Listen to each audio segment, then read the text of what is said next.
Sylvain Willing, je vous trouve devant le temple d'Auguste et de Livy à Vienne. C'est le rassemblement mensuel des coquelicots. Alors vous êtes le référent Rhône, Loire et un peu plus loin. Qu'est-ce qu'on peut dire sur le glyphosate qui fait beaucoup peur? Alors, d'abord, la campagne glyphosate, effectivement, son nom réel, c'est j'ai des pesticides dans mes urines et toi.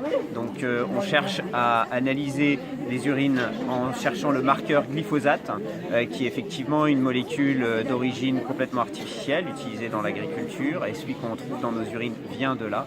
Et on l'utilise comme marqueur, mais c'est au-delà du glyphosate, parce que c'est une substance probablement cancérogène, qui pose effectivement des gros problèmes de santé. Au-delà de cette substance-là, c'est l'ensemble des pesticides qu'on cherche à pointer du doigt et contre lesquels on mène une action. L'action glyphosate, elle a pour objet de porter plainte une fois qu'on a identifié notre taux, parce que tout le monde en a dans ses urines. Et c'est une chose qui est absolument pas normale, c'est quelque chose qui est très violent qui nous est fait, quel que soit notre mode d'alimentation, quels que soient nos choix de vie, on en a, on nous oblige à en prendre, à en avaler, à en ingérer, à en respirer. Et au-delà de ça, donc au-delà de cette simple molécule, c'est l'ensemble des pesticides qui sont en question.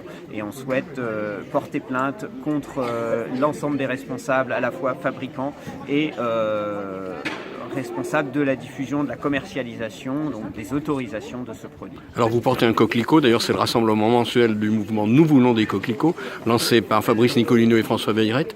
Quel est le lien entre le glyphosate et la disparition des coquelicots ?